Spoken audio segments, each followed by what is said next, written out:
Cool. Welcome, everybody, to episode 5 of the Functional Firefighter Framework podcast. Today, we are going to be discussing the tools to implement change of policy within your organization. This is sort of my wheelhouse and where I live, so we decided to sit down. What's ironic about this is we have never really dove into this stuff, so this is going to be very interesting. I went through and basically smushed down 3 years of education in my doctorate program into a 10-step process and wanted to give you all the tools of how to implement change within your organization from any position that you sit in. A lot of these tools will be recognized by administrators. They have seen them before, or maybe not. Who knows? But well, real quick, we got to give a shout out to one of our retired legendary captains, John Harris. He was asking where the Mizzou helmet was, and it was sitting in my garage, and so decided to whip it out today. So, Captain Harris, there's the Mizzou helmet. Yes, hope you're doing well, and retirement's treating you awesome. So, cool. So, all right. I guess we could just recap again, like what exactly is your doctorate in? I have a doctorate in public policy. Okay. Focused in firefighter health. So what do most people, get their doctorate of public policy in? Is there like a broad, or is everybody kind of hyper-focused on a specific demographic for it? So the majority of individuals in there are doing stuff that will impact the community. I know that's probably even broad. I had mentioned it in the previous episodes. Homelessness, affordable housing, water shortage. But I guess then the cool thing about that is you pick a specific area that you're passionate about, that you work in, and you focus your efforts on a solution for a problem you see within that, whatever your wheelhouse is. Yes. Okay. So and the ironic part was, in order to get into this program, you have to submit your resume, basically, and give them a one-page summary of what you plan to work on. And I got denied the first 2 years. Applied, put in what I wanted to work on. Sorry, we're not accepting, we had better candidates, or whatever the political way is, they say that. Second year they did it, and then I finally wrote them back after the second year and said, hey, look, I'm not changing my topic. This is what I love. In order for me to do 3 years of this, I'm not just coming to get the certification. I want to be able to have an impact in this realm. And then the coordinator for the program ended up calling me on a video conference and told them what their concerns were, that they were more used to those other topics that I previously mentioned, and wanted me to go into detail about what impact I thought I could have, whether it be a changing NRS. And we'll dive into it when we go through the 10 steps, but I was very hopeful and thought I was going to be changing national things when I first started. I'm like, hey, I'm going to go in and we're going to fix firefighter health across the board. That's not the way things work. I just want 45 minutes out of service to work out. That's it. Well, how many people are in the program? We started with 24. We are down to 16. So then you've been with the 16 for 3 years. Yes. Or you were with the 16 for 3 years. Yep. Okay. Very interesting process as far as we started right when COVID hit. They're calling us the COVID cohort. Okay. Most of it was done online until we got the green light to start traveling, which is when me and you started packing our things and going where we could to be able to learn and figure out who's doing this firefighter health thing the most effective. So. And then you just said you kind of condensed everything down into 10 steps. Yes. So throughout the process, you're taking about 15 credits a semester, taking all these different classes and all these tools. But I wanted to be able to share with everyone that develop a process for someone to go, hey, I'm worried about X problem, no matter what the problem is. You'll hear us today talk about a lot of firefighter health when we mention variables, because that's the only thing I know. So, but let's actually go through it real quick. I know I printed it out for both of us, but so the 10 steps, to changing policy is first, understand the problem. Second, identify your stakeholders, build your coalition, study best practices, identify measurable variables. Number 6 is develop first version of policy. 7, your logic model. 8 is identify your stakeholders' concerns. 9, introduce version 1 to the decision makers. And 10, once you're approved, understand that the document is a living document. It's not locked in stone. So you want to go through these now? Yeah. In detail? All right, let's do it. So understanding the problem. This was something that took me a second to get used to because they forced us. It was a year, literally 12 months of what's the problem? What's the problem? No, that's a solution. What's the problem? Well, what did you end up using for a problem? So like I had mentioned, I wanted to do firefighter physical health. I know physical health was where I wanted to live because, one, obviously I've mentioned that the impact that it's had on my family, but the mental health side of things is a whole nother world, and it seems like it's getting a lot of attention. And even though, I mean, we've talked that one of the quickest routes to improving your mental health is physical health. Yeah. But it seems like we're swinging the other way, where it was we can't follow society down the body shaming thing, and worried about people being treated different because of their weight. But unfortunately, or fortunately, we took an oath to perform. So yeah. I have an idea of what I expect a firefighter to look like that comes to my house to help my family. Yep. Right.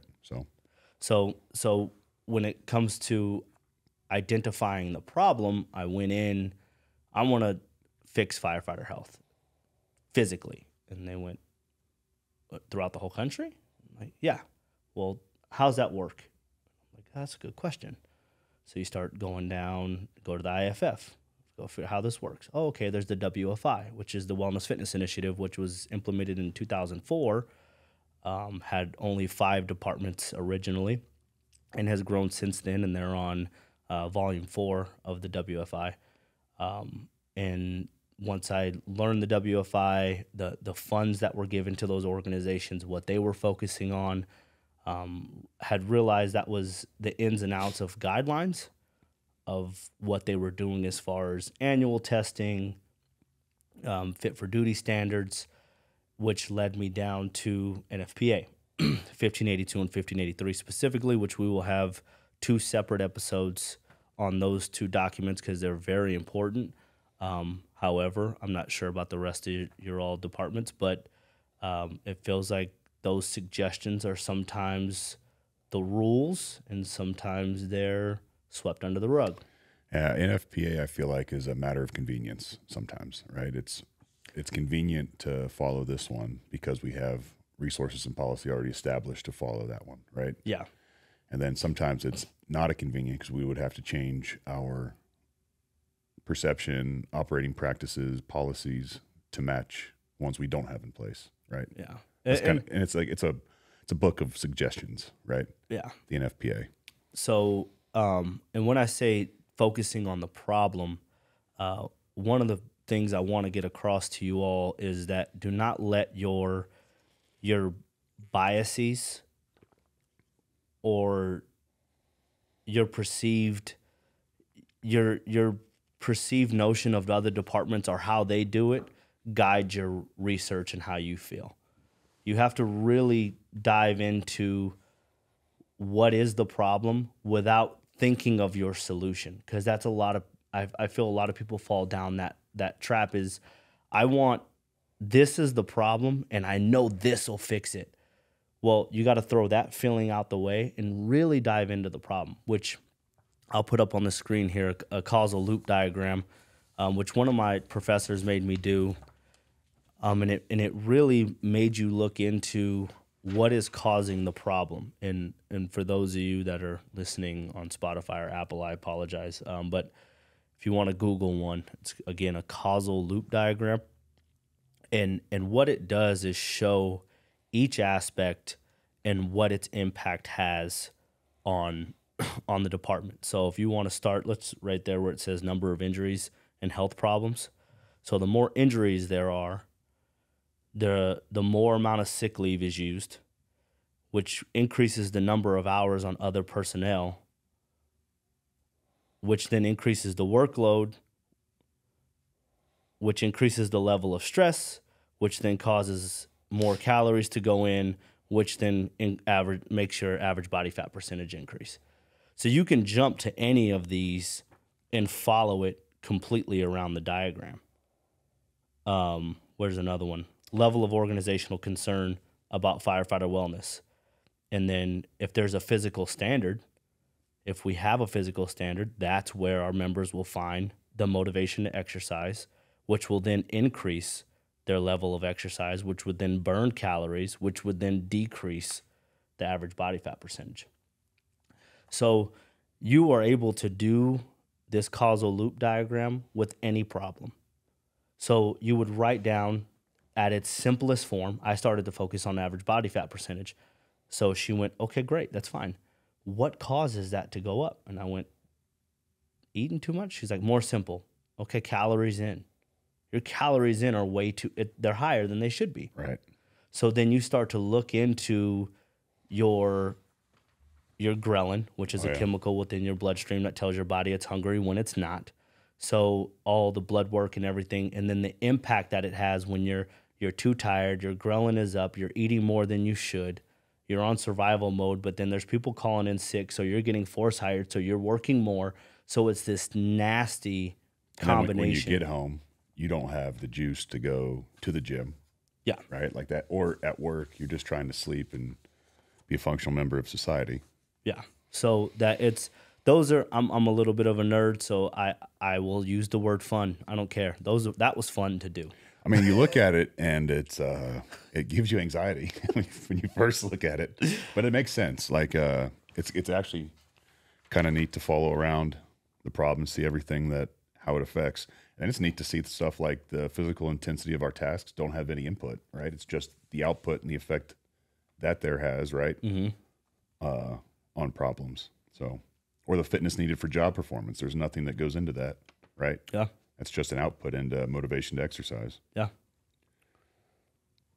So it's fun. You guys, this is, like I said, a causal loop diagram. Check that out. Have fun with it. Start one. See what you can do with it, and see if it'll have an impact on your policy or what you're trying to make change. It just really makes you understand the variables around the problem you're trying to fix. Secondly, let's go into number 2, identify stakeholders. So your stakeholder map, which is not the same as your coalition, but everyone that is going to be impacted by the policy that you're trying to change. One of the things I wanted to drive home with this was the shape of this diagram. There's an entire course on visualization effects, color schemes, effective communication through visualization. Wow, that was a mouthful. But when you do something like this and put something into an image, it tends to have a wide impact because you want to make that first glance like, oh, okay, why is that? So with this, obviously our city, anyone's city is going to be at the top of the pyramid. They're the smallest group. However, they have the most power. They're able to make the most change. The base of this pyramid, no matter what organization you're in, is the citizens. They're at the bottom. They can't impact that much change from where they are individually. However, there is a lot of them, and they're the reason why we're here. So would this be a customer in another, like the citizen is the customer of the fire service, right? Yes. So, I mean, like if somebody was doing theirs on homelessness, would it still be the citizen or would it be the homeless population that gets the most affect from change? You know what I'm saying? Yeah. Because it looks like city, and then you've got administration, and then you've got the professional firefighters and the local, and then you've got the citizen. Yes. So, like, is that like the stakeholder map? Is this like the causal loop? Did all your classmates do something like this? They all did something of this nature. Okay. And the reason I had put the citizens on the bottom was obviously it's the widest, but it is the base and it is the foundation of why we are here. Mm-hmm. That to me was, I had started first, and some of my classmates had done like Venn diagrams or circle pie charts and things of that. But I'm like, hey, I wanted to get across right at the beginning, those individuals at the bottom of this diagram are the important piece without them, the rest of us don't get to where we are. So that was very much so. I wanted to drive that home. And then also the centerpiece. You have the local with the firefighters. However, there's a line there because I did want to make sure that there was a difference between the two. However, we're equal. Whether it's through voting or running for certain positions within the local, equal across the board. Well, and most I would say most professional fire departments have a very high membership rate, right? Yeah. Like I would assume most professional firefighters have a high membership rate within their local, so it's one and the same, right? For sure. 3, building a coalition. So for those of you, coalition is just a big word for team. Once you identify your stakeholders and you understand who's impacted, you will then be able to have somewhat of an idea of who are the individuals that you need to go speak to that will help you implement the change, but more importantly, inform you of where the roadblocks are. So your coalition will be, you can, down this stakeholder map, not so much the citizens. There isn't really, although we can tell them, what do you think an average firefighter should look like? Because, but they really can't do much, even though there's more of them. But I started with the local and made my way over to the firefighters themselves, had communications with administration, had let them know in the early stages of this, hey, this is what I'm working on. What are the hurdles you feel are going to be in front of me? And more importantly, what are your concerns with this? Because what pushback did you get, or what hurdles did administration project? Initially, in the beginning, not many, because their perspective was, if you bring us something from the union, we'll support it.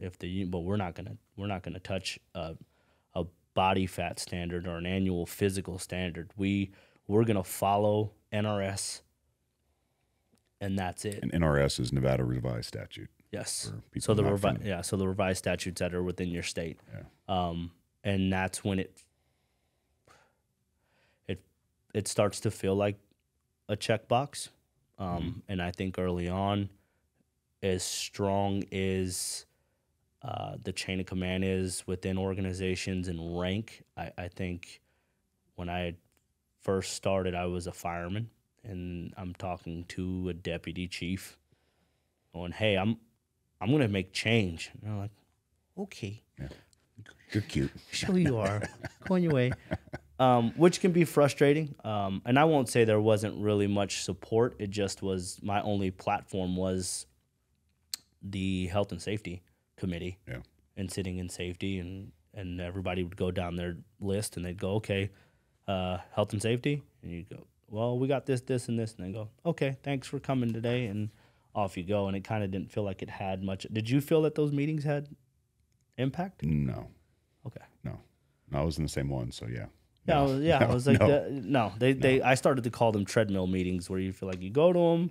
It doesn't matter if the treadmill is on 3 or on 10 and on a 4 incline and you're sprinting, you hit stop and you're in the same spot you were in, which brings up a good point. I watched back, I know some of you might think this is weird, but I watched back Chief Horton's podcast with us, and that was my key nugget that I took away from Chief, was he doesn't like committees because they have no end time. There's no insight. He likes task-oriented groups that have a specific goal and an end date so that it requires them to accomplish that goal. Oh, yeah. So, well, did you meet with anybody from the city?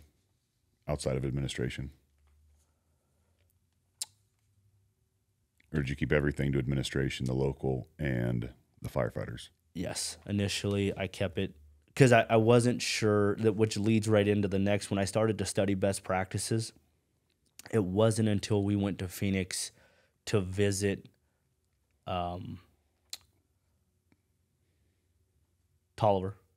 Chief Tolliver, who we hope to have on.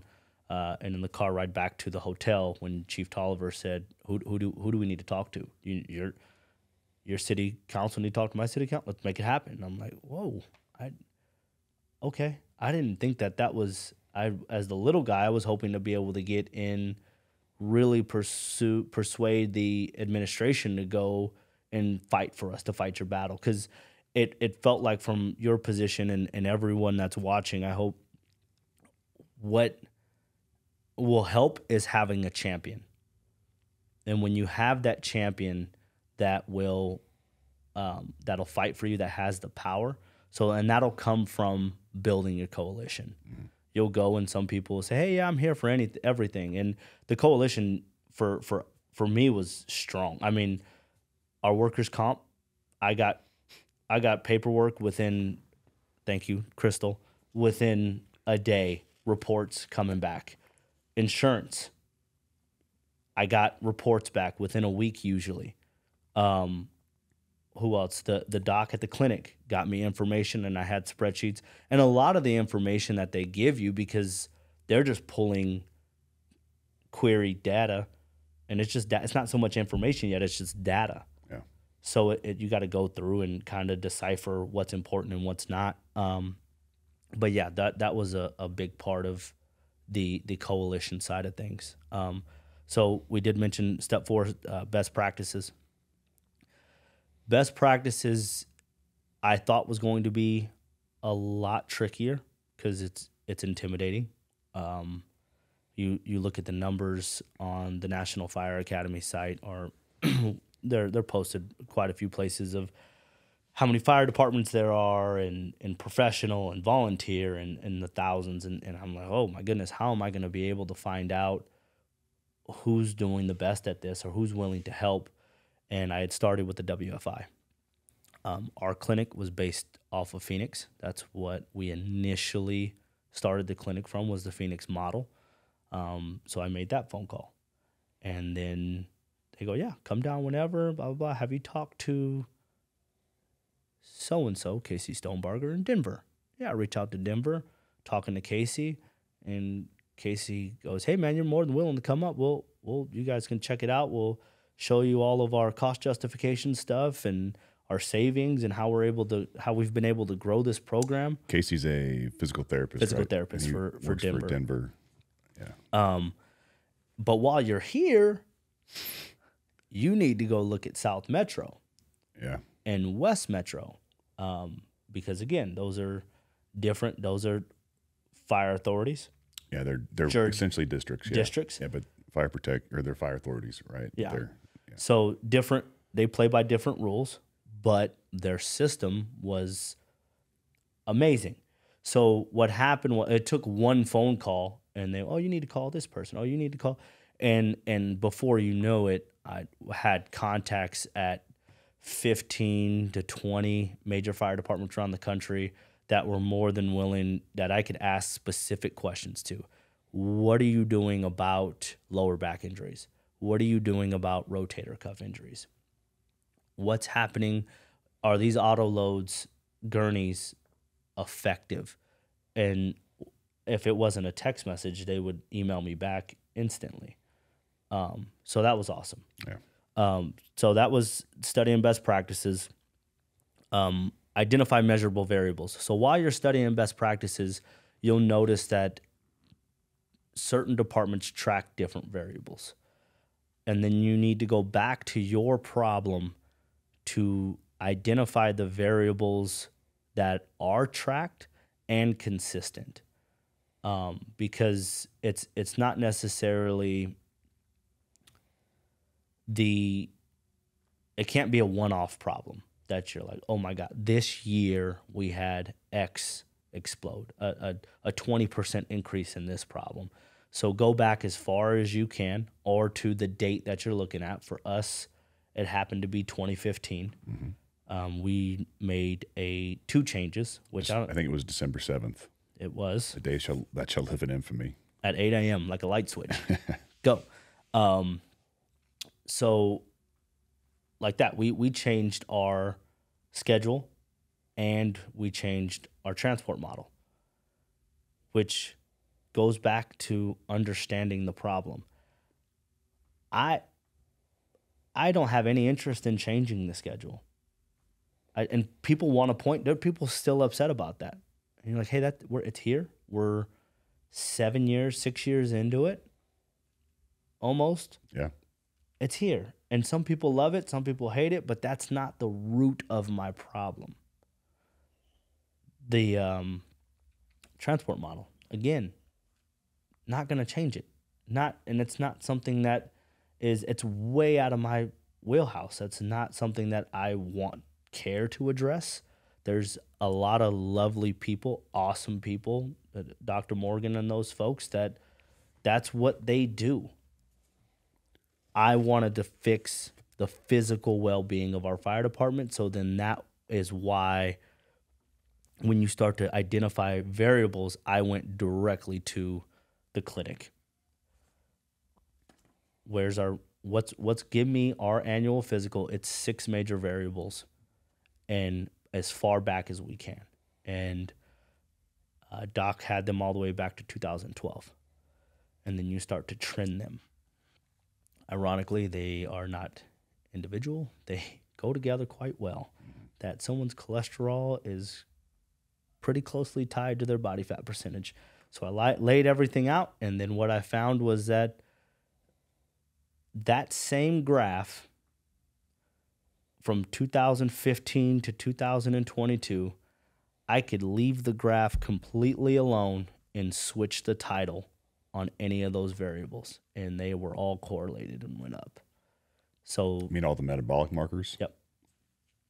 Across the board. It was body fat, cholesterol. And I'm sure you could also sub in relevance to OJI. Yep. Sick. All of it. Yeah. So it was all the OJI stuff. OJI and sick hours, 69,000 to 120,000. It all went up. And one of the variables that initially the people that are in defense of it go, oh, the department grew. No, we didn't. 12 people.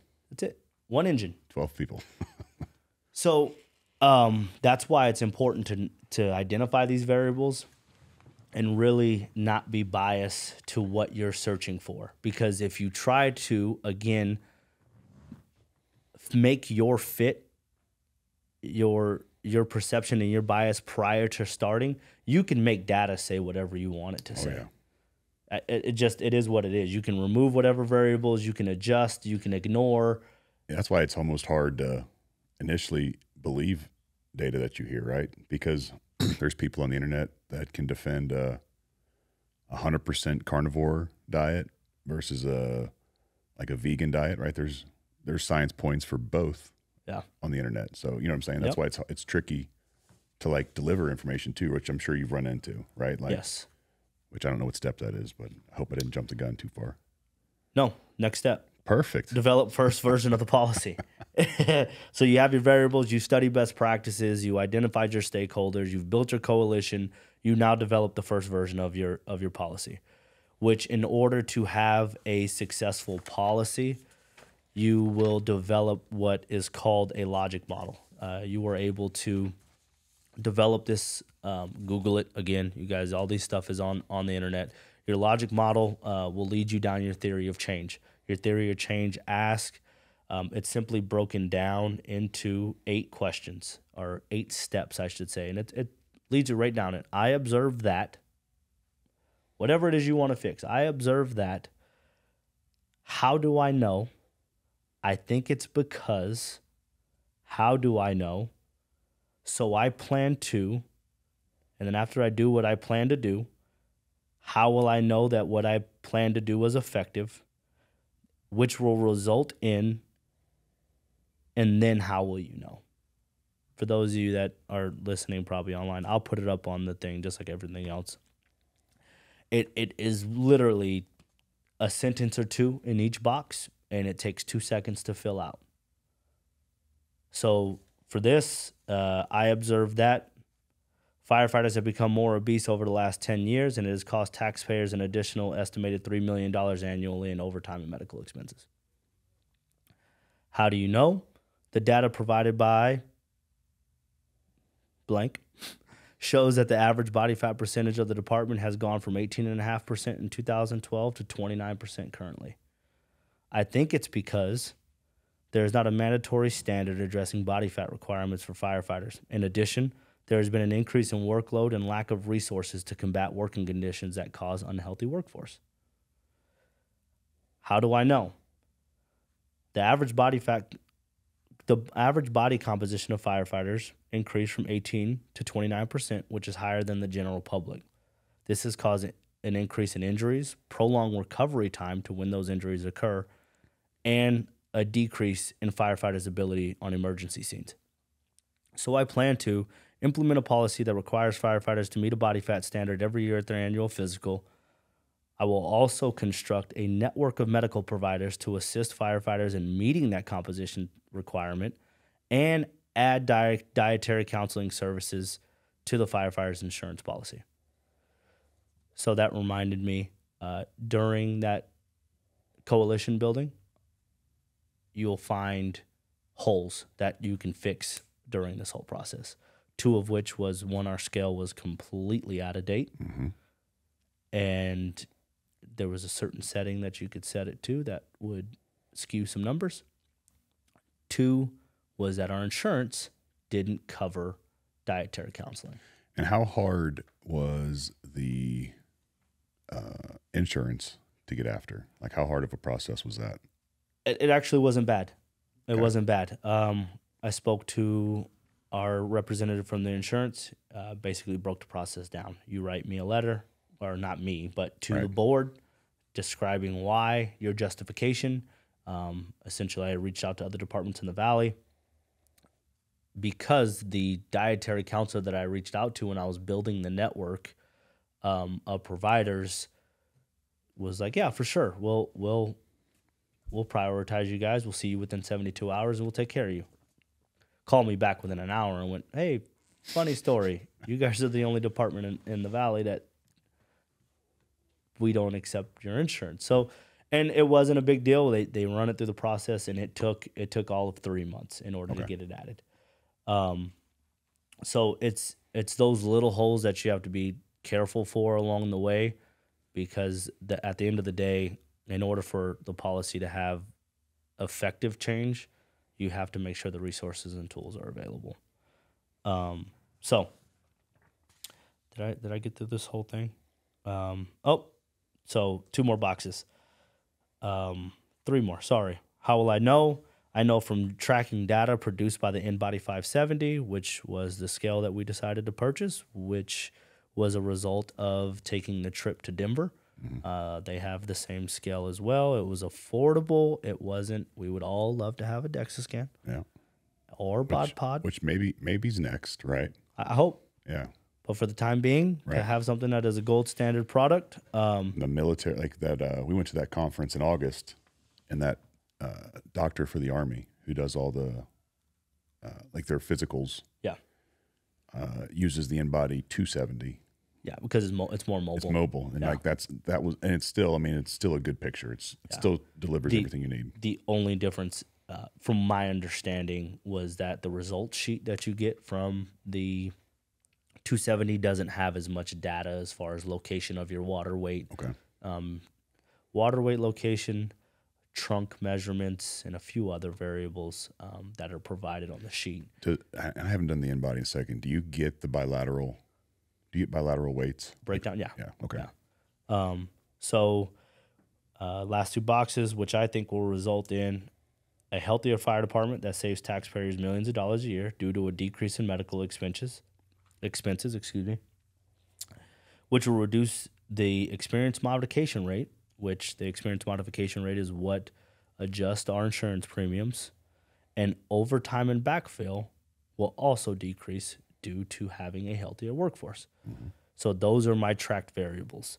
How will I know? I will be able, I'm jumping the gun here, I will be able to track a downward trend in body fat percentage from data produced by the scale. As the body fat percentage drops, so should the injuries and time for recovery and injuries. In the long term, we also see a decrease in diabetes, blood pressure complications, cholesterol, suicides and suicidal ideations, and other medical complications that are exacerbated by obesity. Yeah. I would say that our our mental health would probably increase. Yes. As a result of lowering body fat. So that's one of the things that's actually in my white paper or dissertation for those of you that being able to, how do you quantify that? Let me ask you that. Because unfortunately, the number we don't want to quantify is the attempts and successes. Right. So how do you do that? I mean, there would have to be some well-being assessment that's done annually that you could trend, right? Or have some sort of, I don't know, system in place that does a regular checkup on you, right? Maybe an app or something, right? We got to talk about it. So yeah, I'm talking about it. So fortunately, Aaron, sorry, over at Early Alert, there is a company that is a group of psychiatrists and counselors that this app will text you weekly based on the 8 factors of health and provide you resources based on your response. Your response is reviewed by a counselor within 24 hours of receiving it. It'll basically say, hey, are you financially okay to be successful in the next month of life or whatever? And you can, on a scale of 0 to 10, you respond 2 or 3, it kicks back. If it's low, it'll say, oh, I'm sorry to hear that. Tell me more. And it'll give you the resources. And then your response is then reviewed by a counselor, and they'll contact you immediately if they feel that they can intervene. But something like that is how you would be able to track. I'd also venture to say, well, it's going to be hard to differentiate, but I would imagine that people right now are taking sick days because they're depressed, right? That's just hard to quantify. But you know what I mean? But if you look at it, like usually failing physical health also results in failing mental health. Yes. So I wouldn't imagine that all the sick days people have the flu or they have a pulled hamstring or something. I would imagine some of the sick days are, I just can't do it today. You know what I mean? I would venture to say the majority of them. Right. I just can't do it today. Or they're like, I know I'm gonna get forced. I can't go to work today. You know what I mean? I have my kids next week. You know, whatever the stressor is. Yeah. And I know that could technically fall under. I don't even know how that would quantify under sick abuse, but like people who mentally can't go, right? And you're probably better off at home. Yeah. You know? And honestly, and as a captain, do you want someone who's not mentally there? No. There? No.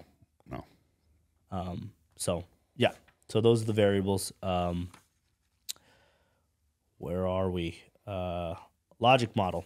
So basically your theory of change, we went down all the questions. It'll step-by-step guide you in what you plan to do and what you plan to see. The theory of change also comes with this diagram that I'll pull up. Inputs, outputs, and outcomes. So in order for your change to have success, you need inputs. So for us, addressing the physical well-being of our firefighters, specifically body composition, there needed to be inputs. Education on the impact of obesity on the human body. Because I can almost guarantee you that 80% of people, when they sit in front of the doctor and they go, here's your body fat, here's your cholesterol, good, bad, here's this, good, line, sign here, and off they go. And you're like, I have no idea what that means. Mm-hmm. So let's educate them on what that means. Purchase the InBody 570 or any scale. Or, I mean, if anyone listening can afford that new DEXA, was it the... I forget the name of the company. That's why I was drawing a blank. It wasn't GE, was it? No. DEXA scans are approximately $80,000. But they moved from, the impressive thing about it is it went from like a 15-minute assessment to a 3. Yes. With the new models. So that's pretty, I mean, as far as like your big hang up is a time crunch, right? When you're doing multiple people, but having 3 minutes for I mean, that's got to be the platinum. So we'll do our next episode, everyone, will be on introducing technology into the fire service to improve the well-being of your workforce. And we're going to break that down into 3 categories. It'll be things you can purchase yourself, then subscriptions that you could purchase from companies within your area, whether it be cryo chambers, red light therapy, things of that nature, and then things that the department can purchase to help evaluate and keep their workforce healthy. So inputs, implement an SOP that requires body fat percentage to be met, build medical provider network, and then quarterly training on continuing education. So that quarterly training from continuing education actually comes from LA. LA was one of the... LA County. Is it county or city? LA County. Yeah. Comes from... They have one of the very few incentivized physical wellness programs in the country. There's one back east. I can't remember. I can't think of who it is, but they do days off. If you meet certain standards and come in and perform well at your annual physical, you're provided an additional day or 2 per year to take off, which is ironic now that we're sitting here talking about it, because if you're in better shape, then you're less depressed, so you don't need the mental days. But maybe it's a trick. Sure. So they actually provide them. They require their firefighters to take a quarterly training on target solutions to get the 3% pay increase, which is PERSable. And then those inputs will all have outputs based on the participants and the activity. So the output is the participant and then the activity. So input, I'll just do one line so we don't dive too far into this. Education of impact of obesity on the human body. The participant in that is the battalion chief of training. The activity is to provide training modules online for individuals to understand the impact of body fat. The short term will be firefighters will become aware of the effect that body fat has on the body. The intermediate outcome will be they will learn how to meet the body composition standard. So it'll take time for them to understand the importance, why, and then they will meet the standard. And then long term, in 5 years, it will be cultural, and it'll be a standard across the board. No one even bat an eye at it. It'll be implemented into our culture. So this is kind of scooting along here on time. So anything? Got anything on? No, I mean, I feel like this is really like nerding out, and people are going to be like, "This, I didn't tune into this to go to school." Too bad, public. Identify stakeholder concerns. The reason I put that again at the end, so once you give them the original policy and then you develop your logic model, that's when you go tell everyone, hey, thank you for supporting me and giving me the information I needed and guiding me along the way. Now here's your role. And then they're going to give you their concerns. Like, hey now, Turbo, that's not in my job description, or I don't have time for this, or I don't have the technology or the resources, or who's going to write this class on body fat percentage. So then they'll give you their concerns. And then once you have that finally all buttoned up and you're ready to take off, it'll lead you into your approved document. The one thing that's number 10 is once approved, understand that the document is living. I think we in the fire service, there's the saying that everyone loves and is everywhere. It's the firemen hate the way things are and hate change. I don't know if we have to become more used to trial periods or MOUs. So what about the policy would be live versus like a set SOP, right? Like I'm sure there's pieces of the policy that have to be standard, right? Like, so mine specifically? Yeah. initially, I mean, like, because you can't be like, well, we're going to up the body fat this year, or we're going to, you know what I'm saying? Like, there's got to be stuff, like, there's got to be metrics that are set that everybody has to work towards, right? But then maybe the way we gather the metric changes, right? Like, if we want people to, if the gold standard's like 12 mets, right? The NFPA suggests that we should be able to produce 12 mets, and annually, you've got to produce it. Which, by the way, NFPA, good job. They finally changed it this year. They are finally recommending removing individuals from the floor. Although it's 8 mets, they are finally suggesting that if someone cannot generate 8 mets, that they should be removed from full duty. Is that out of 15 an update for 1583? Yes. Okay. So we'll go over that in 1583. Okay. It's kind of ironic because in that study came out in December that it actually takes 16 mets to perform search and rescue under fire conditions.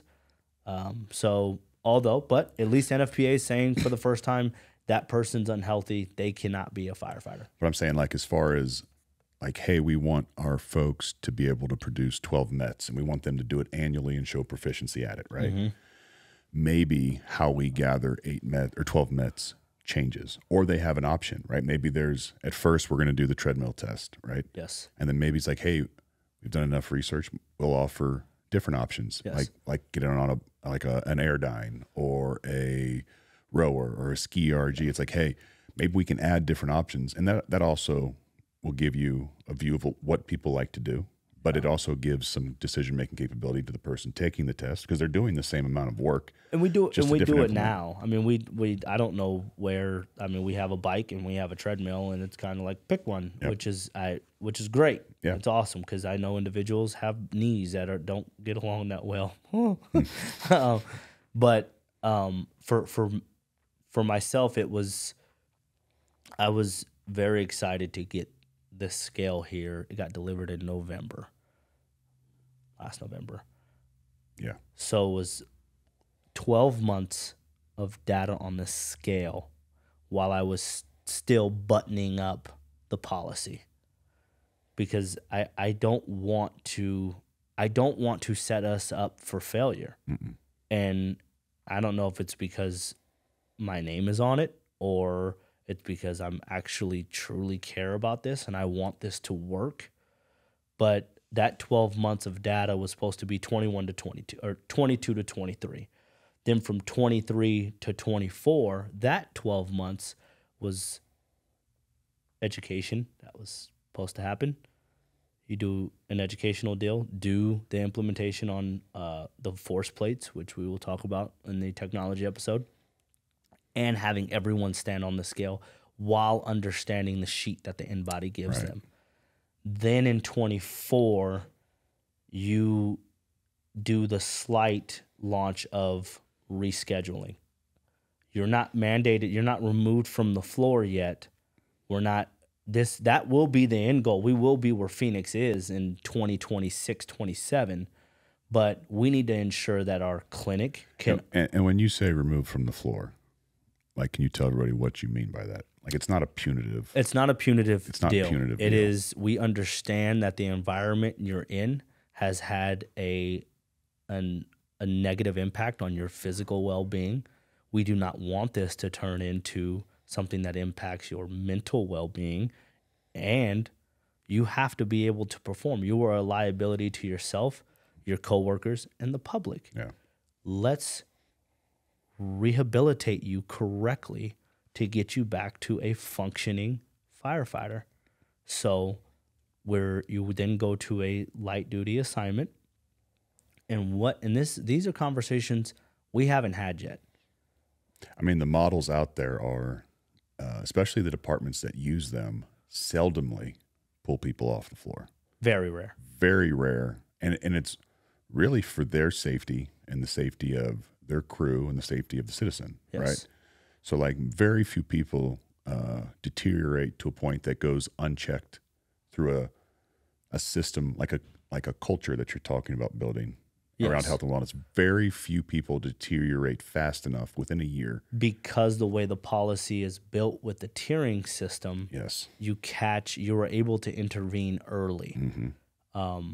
And that goes into being able to catch it early, but not only that, building the network of providers to address that person's problem. And this was something that Bob had given us that was gold. You all now have professional sports teams in your city. They've had them. And they would call the knee doctors for the Avalanche and call the physical therapist for the Broncos. They may or may not have stolen a couple. And say, hey, there's 60 of them. There's only 13 of them. And they only play seasonal. There's 700 of us. And we play year round.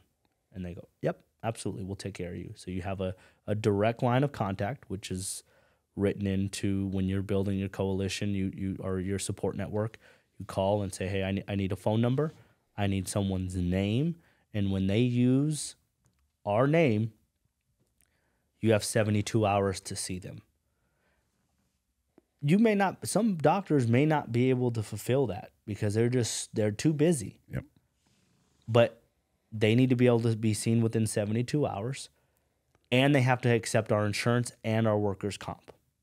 Both. So this all builds into the network, and these are things you'll learn when you're speaking to the people that are your stakeholders and building your coalition, that you go to the insurance people and they'll give you a list of providers and say, this is who's on our list. And then you go over to workers' comp. And I need a list of everyone that's on there. And if I happen to run into someone that's not on your list, how do I add them? Because they may not know that we've ran into that. I want to take care of you guys, but we're not on. How do we become a provider?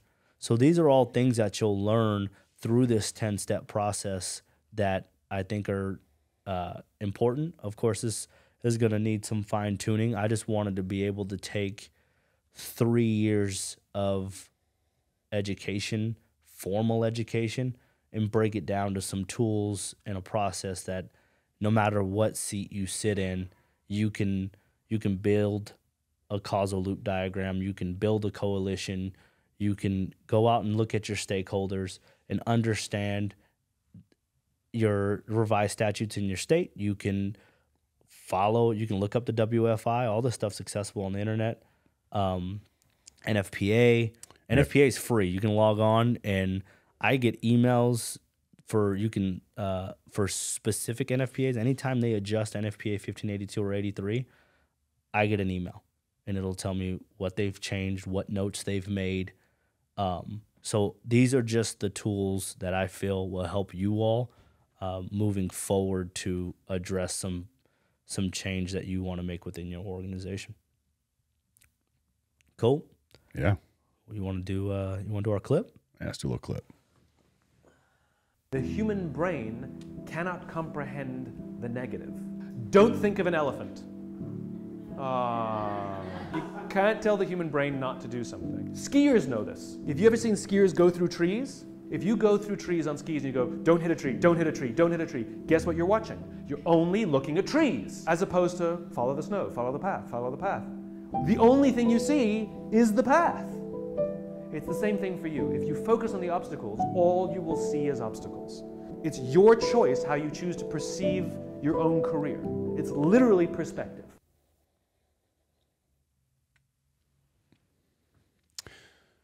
Fire away.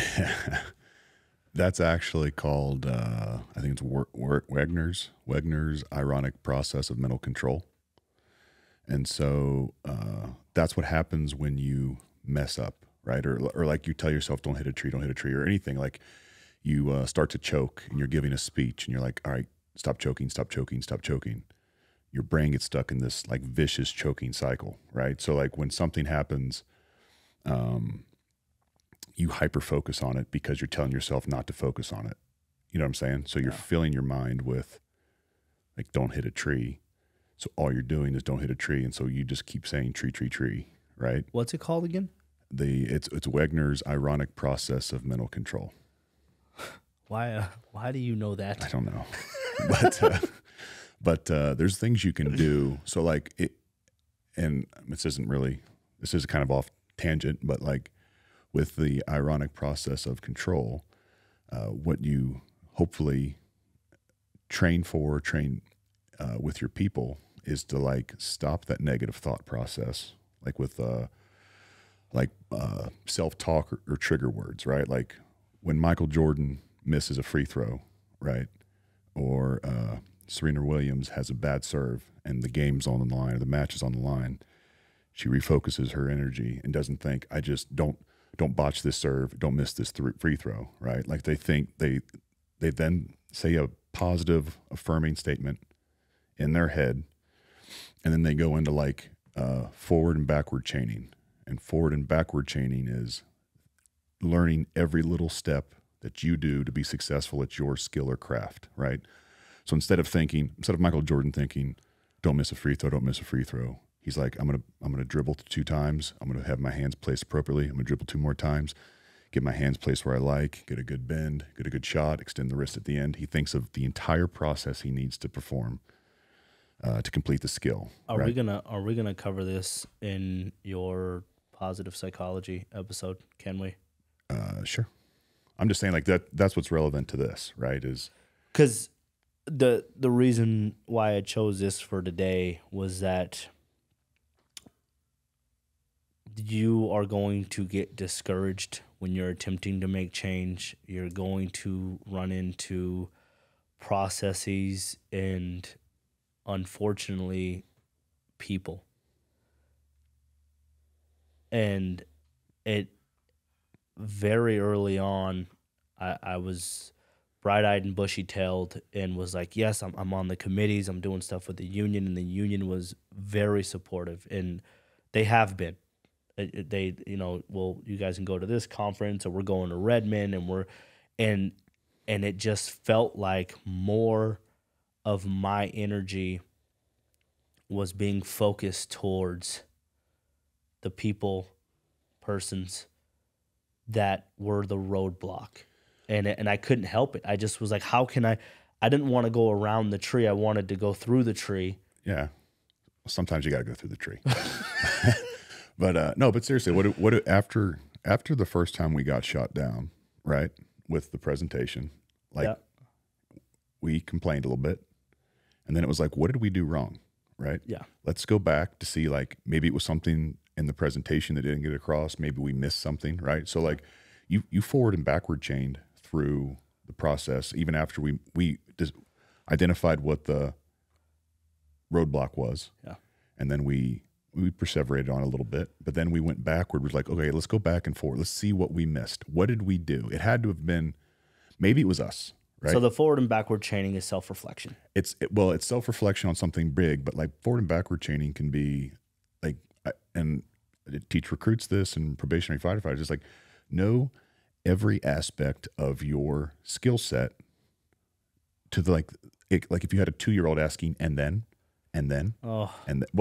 because like if you stumble and something happens and you lose your train of thought, you can pick up and go, did I do this? Yes. Okay, I can move forward. You know what I mean? So you know the whole process, forward and backward, micro steps, right? And we kind of did that we went like, okay, if this is here and this is not allowing us to move forward, what can we do to get around this? Yes. Right. And it's not so much, I don't think around. I think you find, in reference to the video, I think you find other paths. And I was thinking of a tree, so you want to go around that. Yeah, true. But and that is, I think we think there's one path, and for like this specific example, that I have many paths to make this change. Excuse me. I can look at my stakeholders and look at my coalition and go, okay, I can go through the union, join the union, hopefully get elected, and then go to the safety committee as a health and wellness member. Safety present it to the 3 members of administration. Administration then takes that to the deputy. Deputy takes that to senior deputy, then signs off by the chief. That's a path. If I somehow, as a worker that's not a part of the union, a lot of chiefs, like Chief Horton had said, have open door policies. Mm-hmm. Sometimes there's a ladder But like he said, I don't think the chain of command is sometimes not necessary for anything when we're not operating in an emergency scene. For sure. If you can say, ma'am, sir, I would love if I could have 30 minutes of your time scheduled with the secretary to say, hey, this is what I'm thinking. Maybe he'll help you build out that coalition or check those major concerns to move forward. We've got a firefighter on our job who I sat and talked with for like hours one night, who's got such a strategic like vision of the future for us. It blew my mind. Like it was like a slower station, but like I stayed up super late talking because I was fascinated by what they had, right? Oh. And they've I don't know if it's snubbed, but they just haven't been given the opportunity really to present it. And maybe it's because of their position, which is ridiculous because this individual's got some ideas for us moving forward with branding, recruitment, like just stuff that we don't do very well at all. You know what I mean? Yeah. And it blew my mind conversation. And they've tried bringing it up and been shot down, and now they don't really want to pursue it. And you're like, man, that's a shame because that's fascinating and that's innovative and it's brand new and it's never been done. And it, you know what I mean? There's so much. But you can't get locked in on the tree. And I'm hoping, and whoever that is and whoever's listening, I can send all this stuff to whoever, whenever. I don't care. It's not mine. Somebody gave it to me, and then they're just tools that are available. And as we mentioned in the first episode, our goal, the purpose of the framework is to disseminate information and provide the tools to make the appropriate change for a healthier workforce. And if that means learning to speak their language, which I believe this does, when you present a chief with a stakeholder map, usually firemen aren't the ones that go, I have a stakeholder map. Right. But I hope this stuff works. And if there's something that all of you have that you can send our way, or you want us to cover, or take a look at this diagram or this method or this theory, we'd love to cover any of that. And honestly, I feel like you're kind of the same boat. I'm a lifelong student. So if anybody has anything to share with stuff like this or anything, like I'm fascinated. I have a love of learning. That's one of my strengths, right? Yeah. One of my character strengths. I love being a student. So Cool. Good. Till next time. Yeah. Alrighty. Thank you all. Thank you.